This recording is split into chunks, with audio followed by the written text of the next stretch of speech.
중위소득 50% 이하 가구를 먼저 선발을 해서 3년간 지원을 하는 거고요. 500가구를 선정을 해서 저희가 지금 지원을 하고 있습니다. 소득이 적은 사람에게 더 많이 지원하고 소득이 그래도 조금 있는 사람에게는 덜 지원하는 이런 구조를 가지고 있고요. 첫 번째는 누구에게나 준다. 보편성이 있어야 되고, 그다음에 조건이 없이 준다. 무조건적으로.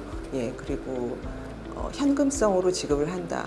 이런 세 가지 개념으로 경기도에서 처음 기본소득 개념을 도입해서 시행을 했습니다.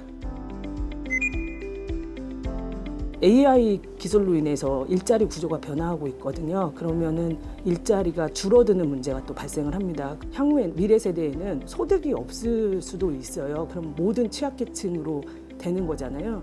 생계로 인해서 어려움을 겪지 않도록 소득 일정 부분 하위에 계시거나 이런 분들에게 재원을 지급하는 겁니다. 저희가 2019년도부터 만 24세 청년한테 1년에 100만 원씩 주는 그런 청년 기본소득을 처음 시행을 한 건데, 그 이후에 이제 점점 확장을 해서 농민들한테 기본소득을 준 농민 기본소득, 연천의 청산면 주민들에게 모두에게 농사활동을 하든지 안 하든지 조건 없이 지급하는 개념으로는,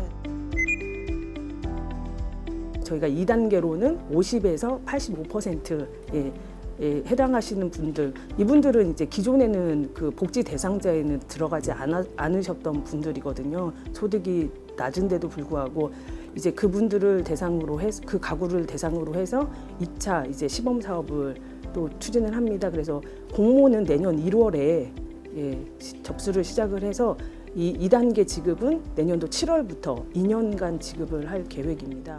농촌 기본소득 같은 경우도 22년부터 26년까지 5년 동안 이제 시범 사업으로 실시를 하는 거고요. 그래서 이제 한정이 기한이 있는 프로그램이 되겠고요. 청년 기본소득은 기한을 정해놓진 않았고, 일단 만 24세가 되는 그 경기도 청년에게 그 해에 100만 원씩 지급을 한다 하는 그런 기본 개념을 계속 가져가고 있는 거고요. 연속적으로 시행할 예정이고요.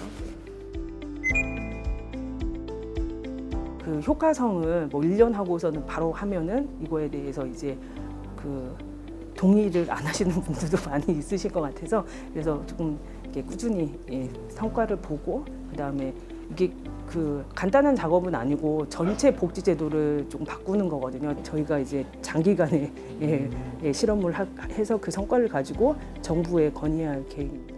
어떤 사회적인 가치나 이런 거를 창출은 하지만 굉장히 보상을 좀 제대로 받지 못하고 있는 여러 계층들이 또 있거든요. 예를 들면 문화예술인이랄지, 또 이런 분들이 있기 때문에 그런 분들에 대해 이런